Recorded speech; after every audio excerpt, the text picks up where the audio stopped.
22వ తారీఖు నుంచి మే 26వ తారీఖు వరకు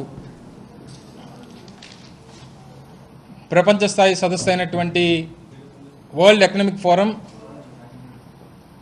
దావోస్లో జరిగినటువంటి సమావేశాల్లో గౌరవ ముఖ్యమంత్రి వైఎస్ జగన్మోహన్ రెడ్డి గారి అధ్యక్షతన రాష్ట్రం తరపు నుంచి డెలిగేషన్గా వెళ్ళినటువంటి సందర్భాలు వెళ్ళే ముందు కూడా మీ అందరితో కూడా మాట్లాడడం జరిగింది. World economic forum Covid pandemic తర్వాత జరుగుతున్నటువంటి మొట్టమొదటి సదస్సు. గడిచినటువంటి జనవరి మాసంలో జరగాల్సినటువంటి సమావేశం 3వ వేవ్ కోవిడ్ వల్ల పోస్ట్పోన్ అయ్యి మొన్న మే 22 నుంచి 26వ తారీఖు వరకు జరిగినట్టుగా మీరు అందరూ కూడా చూశారు. రాష్ట్రానికి సంబంధించినటువంటి మన అవకాశాలని, మన రాష్ట్రానికి ఉన్నటువంటి సహజంగా వచ్చినటువంటి మన రాష్ట్ర అవకాశాలని, దేశంలోనే రెండో అతిపెద్ద కోస్ట్ లైన్ కలిగినటువంటి రాష్ట్రంగా, పోర్ట్ ఆధారిత ఇండస్ట్రియల్ డెవలప్మెంట్కి అవకాశం ఉన్నటువంటి రాష్ట్రంగా, రాష్ట్ర విభజన జరిగిన తర్వాత నూతనంగా ఏర్పడినటువంటి ఆంధ్రప్రదేశ్ 13 జిల్లాలుగా ఉన్నటువంటి ఆంధ్రప్రదేశ్ నేడు 26 జిల్లాలుగా ఉన్నటువంటి ఆంధ్రప్రదేశ్ గడిచినటువంటి కాలంలో 13 జిల్లాలుగా ఉన్నప్పుడు 10 జిల్లాలకి సముద్ర తీరం కలిగినటువంటి రాష్ట్రంగా ఉన్నటువంటి తరుణంలో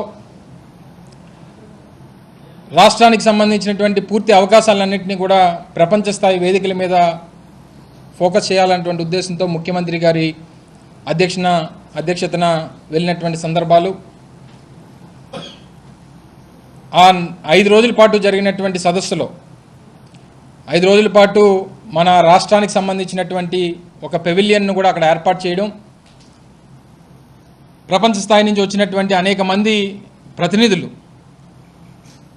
మన రాష్ట్రానికి సంబంధించినటువంటి ఆంధ్రప్రదేశ్ పెవిలియన్లో కూడా అత్యద్భుతంగా మనం ప్రదర్శించినటువంటి మన అవకాశాలన్నింటినీ కూడా అంచనాలు వేసుకోవడానికి, అవకాశాలు వెతుక్కోవడానికి, రాష్ట్రంలో ఏ రకమైనటువంటి అవకాశాలు మనం రాష్ట్రం నుంచి అందించేటువంటి పరిస్థితులు ఉంటాయో తెలుసుకోవడానికి వందలాది మంది వచ్చినటువంటి సందర్భాలు ఉన్నాయి. ఆ రిజిస్టర్స్ అన్ని కూడా మెయింటైన్ చేశాం. దాంతోపాటు బైలాటరల్స్ దాదాపు 50 మంది ప్రపంచ స్థాయి మల్టీనేషనల్ కంపెనీస్ సంబంధించినటువంటి ప్రతినిధులతో, మన దేశంలో ఉన్నటువంటి ఎంతోమంది ప్రతినిధులు, అలాగే బయట ప్రపంచ దేశాల్లో ఉన్నటువంటి అనేక పెద్ద కంపెనీలకు సంబంధించినటువంటి ప్రతినిధులు, మరి ముఖ్యంగా ఆంధ్రప్రదేశ్లో ఐటీకి అవకాశం ఉన్నటువంటి నగరంగా ఉన్నటువంటి విశాఖపట్నాన్ని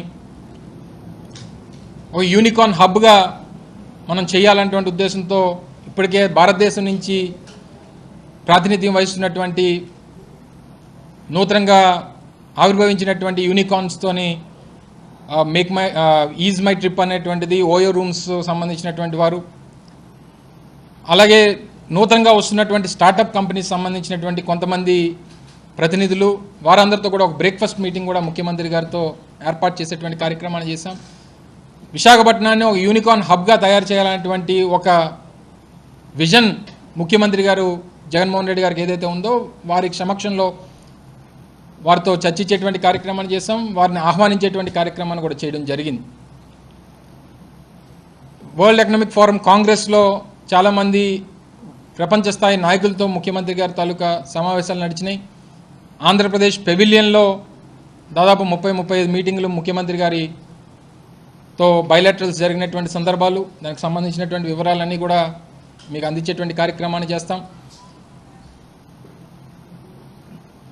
అలాగే 3 ప్రధానమైనటువంటి అంశాల మీద మీరు అందరూ చూసుంటారు. ప్రపంచ స్థాయి వేదిక మీద వరల్డ్ ఎకనామిక్ ఫోరం కాంగ్రెస్లో హెల్త్ ప్రూఫింగ్ సిస్టమ్కి సంబంధించినటువంటి ఒక సదస్సుని ప్రపంచ స్థాయి చాలామంది వ్యక్తులతో పాటు ముఖ్యమంత్రి గారు ప్రధానమైనటువంటి గ్లోబల్ లీడర్గా ఫోకస్ చేస్తూ ముఖ్యమంత్రి గారితో పాటు మరో 4-5 ఒక ఇంటర్నేషనల్ మోడరేటర్, ఒక ఆవిడ, దానికి సంబంధించినటువంటి విజువల్స్ అన్నీ కూడా లైవ్లో కూడా మనం ఇచ్చేటువంటి కార్యక్రమాన్ని చేశాం. అలాగే హెల్త్ మీద జరిగినటువంటి ఒక సదస్సులో ఇండస్ట్రీస్ డిపార్ట్మెంట్ మినిస్టర్గా హెల్త్ మినిస్టర్ వీళ్ళందరూ డెలిగేషన్లో లేరు కాబట్టి హెల్త్కి సంబంధించినటువంటి ఒక కాన్ఫరెన్స్లో నేను పాల్గొనడం జరిగింది. ఎడ్యుకేషన్ అండ్ స్కిల్లింగ్ మీద సంబంధించినటువంటి కాన్ఫరెన్స్లో గౌరవ ఫైనాన్స్ మినిస్టర్ బుగ్గన రాజేంద్రనాథ్ రెడ్డి గారు పాల్గొనడం జరిగింది. ప్రధానంగా డీకార్బనైజ్డ్ ఎకానమీ మీద గ్రీన్ ఎనర్జీని ఇవాల్వ్ చేయాలనేటువంటి ఉద్దేశంతో ఇప్పటికే దావోస్ టూర్కి సంబంధించినటువంటి కార్యక్రమం మొదలవక ముందు 17వ తారీఖున కర్నూలులో గౌరవ ముఖ్యమంత్రి జగన్మోహన్ రెడ్డి గారు ఫౌండేషన్ వేసినటువంటి గ్రీన్కో ప్రాజెక్ట్ ఏదైతే ఉందో దాదాపు 5200 మెగావాట్లకు సంబంధించినటువంటి green energy project, solar, wind, pump storage సంబంధించినటువంటి ఇంటిగ్రేటెడ్ ప్రాజెక్ట్, వరల్డ్లో వన్ ఆఫ్ ఇట్స్ కైండ్, అది ఆంధ్రప్రదేశ్లో శంకుస్థాపన చేసేటువంటి కార్యక్రమాన్ని ముఖ్యమంత్రి గారు చేశారు. సో దీనికి సంబంధించినటువంటి దానికి ఆంధ్రప్రదేశ్ ప్రపంచానికి ఒక పైలట్గా ఇవ్వాలన్నటువంటి ఉద్దేశంతో డీకార్బనైజ్డ్ ఎకానమీ మీద ఒక సదస్సు ఆంధ్రప్రదేశ్ గవర్నమెంటు, సిఐఏ కలిపి ఆ ప్రపంచ స్థాయి వేదిక మీద ఒక సదస్సును కూడా ఏర్పాటు చేసేటువంటి కార్యక్రమాన్ని చేశాం ముఖ్యమంత్రి గారి అధ్యక్షతన. దానికి సంబంధించి ఈరోజు గ్రీన్ ఎనర్జీ దాని మీద ఏ రకంగా ప్రపంచవ్యాప్తంగా చర్చ జరుగుతూ ఉందో, ఏ రకంగా డీకార్బనైజ్డ్ ఎకానమీని క్రియేట్ చేయాలన్నటువంటి ఉద్దేశంతో ప్రపంచం అంతా ఈరోజు టర్న్అవుట్ అవుతుందో అనేటువంటిది మనం చూస్తూ ఉన్నాం. సో దానికి ఆంధ్రప్రదేశ్ ముఖద్వారంగా ఉండాలి. అందులో అమితాబ్ కాంత్ గారు, నీతి ఆయోగ్ డిప్యూటీ CEO అమితాబ్ కాంత్ గారు కూడా పాల్గొనడం జరిగింది. CEO నీతి ఆయోగ్ అమితాబ్ కాంత్ గారు, అలాగే ఆర్సిలర్ మిట్టల్, లక్ష్మీ మిట్టల్, ప్రపంచ స్టీల్ టైకూన్ అయినటువంటి లక్ష్మీ మిట్టల్ గారు అబ్బాయి ఆర్సిలర్ మిట్టల్, ఆదిత్య మిట్టల్ వారు, అలాగే గ్రీన్కో కంపెనీ నుంచి MD గారు అయినటువంటి అనిల్ గారు, అలాగే దసాల్ట్ సిస్టమ్స్ నుంచి వారి ప్రతినిధి ఒకరు, సో అలాగే మోడరేటర్ కూడా పాల్గొనడం జరిగింది. దీని మీద పెద్ద స్థాయిలో ప్రపంచ వేదిక మీద చర్చ చేసినప్పుడు అమితాబ్ కాంత్ గారు, నీతి ఆయోగ్ CEO వారు కూడా మాట్లాడడం జరిగింది. గ్రీన్ ఎనర్జీ, డీకార్బనైజ్డ్ ఎకానమీకి సంబంధించి ఆంధ్రప్రదేశ్ ఒక దిక్సూచి కాబోతూ ఉంది. ఇది కేవలం భారతదేశానికే కాదు, ప్రపంచానికి ఆంధ్రప్రదేశ్ ఒక దిక్సూచి కాబోతూ ఉంది అనేటువంటి విషయాన్ని కూడా ఆ రోజు చెప్పడం జరిగింది. అందులో మాట్లాడినటువంటి చాలామంది ప్రతినిధులు ఆంధ్రప్రదేశ్ తీసుకున్నటువంటి ఇనిషియేటివ్కి రానటువంటి కాలంలో గ్రీన్ స్టీల్ ప్లాంట్స్ని, గ్రీన్ SEZsని పూర్తి స్థాయిలో దీన్ని ప్రమోట్ చేయాలనేటువంటి ఉద్దేశంతో ముఖ్యమంత్రి గారు మాట్లాడినటువంటి మాటలు కూడా రాష్ట్రం అంతా కూడా చూడడం జరిగింది. ప్రపంచంలో కూడా అనేక మంది చాలామంది వ్యక్తుల్ని ఆకర్షించేటువంటి కార్యక్రమాన్ని కూడా చేశాం. అందులో భాగంగానే ఈరోజు ఆంధ్రప్రదేశ్కి సంబంధించిన విశాఖపట్నంలో కూడా లక్ష్మీ మిట్టల్ గారు అబ్బాయి ఆదిత్య మిట్టల్, ఆర్సిలర్ మిట్టల్ MD అయినటువంటి ఆదిత్య మిట్టల్ గారు కూడా 1000 కోట్ల రూపాయలు ఇప్పుడు ఎగ్జిస్టింగ్ ఉన్నటువంటి పెల్లెట్స్ ప్లాంట్ ఏదైతే ఉందో విశాఖపట్నంలో దాన్ని మరో 1000 కోట్ల రూపాయల ఎక్స్పాన్షన్కి, ఇప్పుడు ఉన్నటువంటి కెపాసిటీని పెంచుతూ 1000 కోట్ల రూపాయల ఎక్స్పాన్షన్ కూడా వారు అనౌన్స్ చేయడం జరిగింది. రానున్నటువంటి కాలంలో ఆ కార్యక్రమం చేయబోతా ఉన్నాం. ప్రధానంగా దావోస్లో జరిగినటువంటి MOUsలో ఈ డీకార్బనైజ్డ్ ఎకానమీకి సంబంధించి అదానీ కానీ, గ్రీన్కో కానీ, అరబిందో కానీ 3 ప్రధానమైనటువంటి ఇండస్ట్రీస్ దాదాపు 1,25,000 కోట్ల రూపాయలు పెట్టుబడులు పెట్టేటువంటి దానికి వారు రాష్ట్ర ప్రభుత్వం MOU చేసుకున్నటువంటిది కూడా ఇప్పటికే ప్రభుత్వం ద్వారా మీ అందరికీ కూడా తెలియజేసేటువంటి కార్యక్రమం అక్కడి నుంచే చేయడం జరిగింది. దాంతోపాటు ఈరోజు రాష్ట్రంలో ఇప్పుడు కర్నూలులో ఏర్పాటు చేసినటువంటి గ్రీన్కో కంపెనీ ఏర్పాటు చేస్తున్నటువంటి ఇంటిగ్రేటెడ్ ప్రాజెక్ట్ ఏదైతే ఉందో అది 5,200 మెగావాట్ల కెపాసిటీ. కానీ రాష్ట్ర ప్రభుత్వం తయారు చేసినటువంటి DPR ప్రకారం ఆంధ్ర రాష్ట్రంలో ఈ రకమైనటువంటి పంప్ స్టోరేజు, సోలారు, విండు ఈ ప్రాజెక్ట్స్ చేయడానికి దాదాపు 29 లొకేషన్స్ని ఐడెంటిఫై చేయడం జరిగింది రాష్ట్ర ప్రభుత్వం. తద్వారా 30,000 మెగావాట్లు ఉత్పత్తి చేయడానికి ఈరోజు ఆంధ్రప్రదేశ్ రాష్ట్రానికి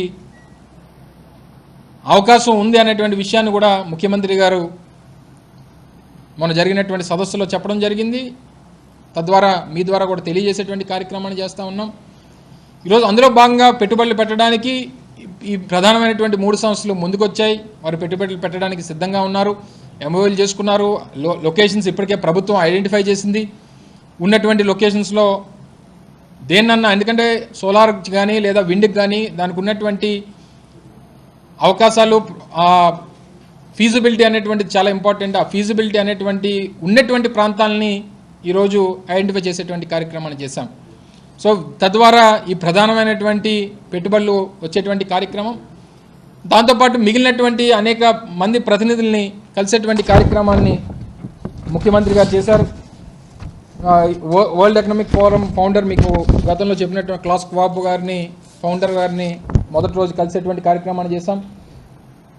head of mobility and sustainability Pedro Gomes అనేటువంటి వరల్డ్ ఎకనామిక్ ఫోరం రిప్రజెంటేటివ్, మన ఏదైతే సైనింగ్ ఆఫ్ ప్లాట్ఫామ్ ఒక పార్ట్నర్గా ఈరోజు వరల్డ్ ఎకనామిక్ ఫోరం రానున్నటువంటి సంవత్సర కాలం ఆంధ్రప్రదేశ్ ఒక పార్ట్నర్గా వారితో ఆ ప్లాట్ఫామ్ మీదకి వెళ్ళేటువంటి దానికి సంబంధించినటువంటి అగ్రిమెంట్ కానీ, బోస్టన్ కన్సల్టెంట్ గ్రూప్కి సంబంధించినటువంటి ఫౌండర్తో ఈరోజు ప్రపంచ దేశాల్లో ఉన్నటువంటి ఫార్చ్యూన్ 500 కంపెనీస్లో టాప్ 100 కంపెనీలకి కన్సల్టెంట్గా ఉన్నటువంటి బోస్టన్ కన్సల్టెంట్ గ్రూప్, ఆ ఫౌండర్తో, ఆ చైర్మన్తో సమావేశం జరిగింది. దానికి సంబంధించి విశాఖపట్నంలో వారి తాలూకు ఒక ఆఫీస్ని సెటప్ చేయమని చెప్పి కూడా రిక్వెస్ట్ చేయడం జరిగింది. బోస్టన్ కన్సల్టెంట్ గ్రూప్ అంటే ప్రపంచంలో ఎవరినైనా చెప్తారు. ఈరోజు ప్రపంచ దేశాల్లో ఉన్నటువంటి ప్రధానమైనటువంటి ఫార్చ్యూన్ 500 కంపెనీస్లో మేజర్ కంపెనీస్ అన్నీ కూడా హోల్డ్ చేసేది, కన్సల్ట్ చేసేది కూడా వాళ్ళే. అలాగే tech Mahindra chairman CEO CP Gurnani గారితో ముఖ్యమంత్రి గారు సమావేశం అయింది. ఒక tech university centre of excellence artificial intelligence సంబంధించినటువంటి ఒక సెటప్ విశాఖపట్నంలో సెటప్ చేస్తే, వాళ్ళకి ఎగ్జిస్టింగ్ ఎలాగ ఆపరేషన్స్ విశాఖపట్నంలో ఉన్నాయి కాబట్టి ఆర్టిఫిషియల్ ఇంటెలిజెన్స్ మీద ఒక సెంటర్ ఆఫ్ ఎక్సలెన్స్ యూనివర్సిటీని ఒకటి సెటప్ చేస్తే బాగుంటుంది విశాఖపట్నంలో ఉన్నటువంటి ఒక సూచన కూడా ముఖ్యమంత్రి గారు చేశారు. వారు కూడా పాజిటివ్గా స్పందించేటువంటి కార్యక్రమాన్ని చేయడం జరిగింది. దసాల్ట్ సిస్టమ్స్ కానీ లేదా స్విస్ పార్లమెంట్కి సంబంధించినటువంటి మెంబర్ ఆఫ్ పార్లమెంటు వారితో కూడా కలిసి స్విస్ బేస్డ్ ఇండస్ట్రీస్ ఏవైతే ఉన్నాయో వారిని కూడా ఆహ్వానించడం జరిగింది. చాలామంది దసాల్ట్ సిస్టమ్స్ వారు, అలాగే జుబిలెంట్ గ్రూపు, ఆర్సిలెంట్ మెటల్, Schneider, Hero motor corp, IBM వారితో కూడా, IBM చైర్మన్తో కూడా మాట్లాడడం జరిగింది. ఐటీకి సంబంధించి విశాఖపట్నాన్ని హబ్గా తీసుకొని చెప్పి వారు కూడా పాజిటివ్గా స్పందించేటువంటి కార్యక్రమం చేశారు. ఈరోజు నేను గతంలో చెప్పినట్టుగా విశాఖపట్నానికి ఉన్నటువంటి అవకాశాలు, ఐటీకి సంబంధించి కానీ లేదా పోర్ట్ లెడ్ ఇండస్ట్రీస్ సంబంధించి కానీ విశాఖపట్నంకు ఉన్నటువంటి అవకాశాలు, కోస్ట్ లైన్లో ఉన్నటువంటి మన నూతనంగా నిర్మాణం చేపడుతున్నటువంటి పోర్ట్స్ కానీ, ఈరోజు రామాయపట్నం పోర్టు నిర్మాణం ప్రారంభమైంది. అలాగే మచిలీపట్నం, భావనపాడు, వీటితో పాటు 9 ఫిషింగ్ హార్బర్లకి ఇప్పటికే 4 పనులు జరుగుతూ ఉన్నాయి. మరో 5కి మొన్న నేను వెళ్లే ముందే క్లియరెన్స్ కూడా ఇచ్చేటువంటి కార్యక్రమాన్ని చేశాం. 9 ఫిషింగ్ హార్బర్లు కూడా మొదలయ్యేటువంటి కార్యక్రమాన్ని చేస్తూ ఉన్నాం. దాదాపు పోర్టులకు సంబంధించి 12,000 కోట్ల రూపాయలు ఖర్చు పెట్టేటువంటి కార్యక్రమం, అలాగే దాదాపు 1,400 కోట్లు 2,000 నుంచి 2,500 కోట్లు ఫిషింగ్ హార్బర్స్ ఖర్చు పెట్టేటువంటి కార్యక్రమం. ఇవన్నీ కూడా కోస్ట్ లైన్లో ఉన్నటువంటి మన యాక్టివిటీని మరింత పెంపొందించడానికి, తద్వారా పోర్ట్ లెడ్ ఇండస్ట్రియల్ గ్రోత్ తీసుకురావడానికి విశాఖపట్నం చెన్నై కారిడార్ కానీ, చెన్నై బెంగళూరు కారిడార్ కానీ, బెంగళూరు హైదరాబాద్ కారిడార్ కానీ, ప్రధానంగా ఉన్నటువంటి ఈ 3 కారిడార్స్ రాష్ట్ర ప్రభుత్వానికి సంబంధించి ఇప్పటికే ఇండస్ట్రీస్కి సంబంధించి 99,000 ఎకరాలు ఇండస్ట్రియల్ ల్యాండ్ అనేటువంటిది ఈరోజు ఆంధ్రప్రదేశ్లో ఉంది. దాదాపు సుమారు 40-50 వేల ఎకరాలు ఇప్పటికే ఆ ఇండస్ట్రియల్కి సంబంధించినటువంటి యాక్టివిటీలో ఉంది. రానున్నటువంటి కాలంలో ఈ కారిడార్కి సంబంధించి ఏవైతే 3 కారిడార్స్ చెప్పానో, కారిడార్కి సంబంధించి మరో దగ్గర సుమారు 50,000 ఎకరాలు, అంటే రమారమి 1,00,000 ఎకరాలు ఇండస్ట్రియల్ ల్యాండ్ అనేటువంటిది ఈరోజు ఆంధ్రప్రదేశ్ ప్రభుత్వం దగ్గర ఉంది. అంటే ప్రభుత్వానికి సంబంధించి ఏ రకమైనటువంటి ఉద్దేశం ఇండస్ట్రియల్ గ్రోత్ మీద ఉంది అనేటువంటి దాన్ని ప్రపంచ ప్లాట్ఫామ్ మీద ప్రదర్శించేటువంటి కార్యక్రమం చేశాం. చాలామందితో, హిటాచి వాళ్ళతో నేను సమావేశం అయ్యాను, కోకోకోలా కంపెనీ వారితో, చాలా కంపెనీలతో నేను కానీ మా ఫైనాన్స్ మినిస్టర్ గారు కానీ మా స్థాయిలో మేము చర్చించేటువంటి కార్యక్రమం చేస్తాం. ముఖ్యమంత్రి గారి షెడ్యూల్ బాగా టైట్గా ఉండడం వల్ల 4 రోజుల పాటు ఆయన చేయగలిగినటువంటి దాదాపు 30-35 మీటింగ్లు వారు పాల్గొనడం జరిగింది. మేము 10-15 మీటింగ్లు మేము పాల్గొనడం జరిగింది. సహజంగా ఇప్పుడు చాలామంది మేము అక్కడ ఉన్నప్పుడు చాలామంది విమర్శించారు, అదానితోనో అరవిందోతోనో లేదా గ్రీన్కోతోనో చేసుకోవడానికి అంతవరకు వెళ్ళాలని వారికి ఈ ప్రాంతం గురించి ప్రాంతం ఉన్నటువంటి పరిస్థితుల గురించి తెలుసు కాబట్టి అక్కడ అగ్రిమెంట్ చేసుకున్నారు. ఇక్కడ ఉన్నటువంటి అవకాశాలు తెలుసు కాబట్టి చేసుకున్నారు. మిగిలిన వాళ్ళందరూ ప్రపంచ స్థాయి నుంచి, ప్రపంచ దేశాల నుంచి, ప్రపంచ ఇండస్ట్రీస్ నుంచి వచ్చినటువంటి వారు ఈ ప్రాంతానికి రావాలి, ప్రాంతం తాలూకు స్థితిగతులు తెలుసుకోవాలి, ఇక్కడ ఉన్నటువంటి అవకాశాలు చూసుకోవాలి, వారికి ఉన్నటువంటి ఆపరేషన్స్ అనేటువంటి ఏ రకంగా ఉంటాయి చూసుకున్న తర్వాత నిర్ణయాలు కానీ అగ్రిమెంట్లు అనేటువంటి జరుగుతాయి. నేను అందుకని వెళ్ళే ముందే చెప్పడం జరిగింది ప్రభుత్వం తరపు నుంచి. మేము వచ్చేసరికి వారెంత చేసుకున్నారు వీరెంత చేసుకున్నారు అనేటువంటి దాంతో మాకు పోలిక ఉండదు.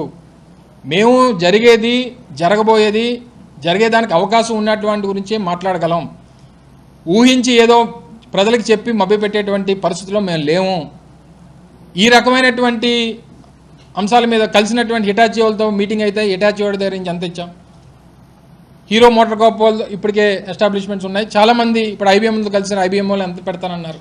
ఏదో మాట్లాడినంత మాత్రాన అన్ని ఇన్వెస్ట్మెంట్స్ వస్తాయనేటువంటి చెప్పి ప్రజల్ని మభ్యపెట్టేటువంటి ఉద్దేశంతో ఈ ప్రభుత్వం కానీ ముఖ్యమంత్రి గారు లేరు. జరిగేటువంటివి కార్యక్రమాలు చెప్పాలని ప్రజలకి అవకాశం ఉన్నటువంటి వాని ఏది అవకాశాన్ని వదులుకోకూడదు అనేటువంటి ఉద్దేశంతో ఈ రాష్ట్ర ప్రభుత్వం ముఖ్యమంత్రి జగన్మోహన్ రెడ్డి గారు ఉన్నారు. ఉన్నటువంటి మల్టీనేషనల్ కంపెనీస్ కానీ ప్రపంచ స్థాయి దేశాల నుంచి వచ్చినటువంటి ప్రతినిధులు కానీ వారందరినీ కూడా ఆహ్వానించడం జరిగింది.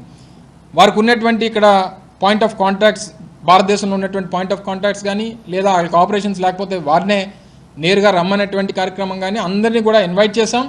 మళ్ళీ ఇప్పుడు వారందరికీ కూడా లేఖలు రాస్తాం, వారందరినీ కూడా ఇన్వైట్ చేస్తాం, ఇక్కడ ఉన్నటువంటి పరిస్థితులను చూపిస్తాం, ఇక్కడ ఉన్నటువంటి అవకాశాలని ఎక్స్ప్లోర్ చేయమని చెప్తాం.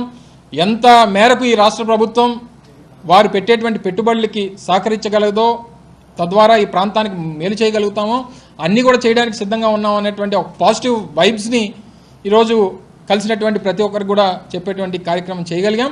తప్పకుండా మేము వెళ్ళినటువంటిది ముఖ్యమంత్రి గారినో లేదా మమ్మల్నో మేము ప్రమోట్ చేసుకోవడానికి వెళ్ళలేదు, రాష్ట్రాన్ని ప్రమోట్ చేయడానికి వెళ్ళాం.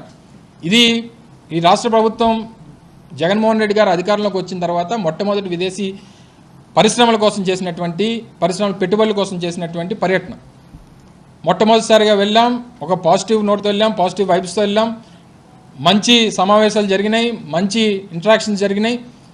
రాష్ట్రానికి సంబంధించినటువంటి హెల్త్ మీద తీసుకున్నటువంటి ఇనిషియేటివ్స్ని చెప్పేటువంటి కార్యక్రమాలు చేశాం. రైతుల కోసం అగ్రికల్చర్ సంబంధించినటువంటి ఇనిషియేటివ్స్ చేశాం, చెప్పేటువంటి కార్యక్రమాలు చేశాం. ఎడ్యుకేషన్ మీద తీసుకొచ్చినటువంటి ట్రాన్స్ఫర్మేషన్ చెప్పేటువంటి కార్యక్రమాలు చేశాం. ఇవన్నీ కూడా తద్వారా రాష్ట్రానికి సంబంధించినటువంటి ప్రయోజనాల కోసం మంచి జరిగేటువంటి దానికోసం ఇవన్నీ ఉపయోగపడతాయనేటువంటి ఉద్దేశంతో ఉన్నాం. డెఫినెట్గా తద్వారా మంచి జరుగుతుందని చెప్పి ఆశిస్తూ ఉన్నాం. అలాగే రాష్ట్ర ప్రజలు కూడా ఆ రకంగా ముఖ్యమంత్రి గారి తాలూకా ఆలోచన విధానానికి ఆయన చేసినటువంటి కృషికి వారి తాలూకు సహకారం కూడా ఉండాలని, మీ సహకారం కూడా ఉండాలని చెప్పి మరొకసారి కోరుకుంటూ ఉన్నాం.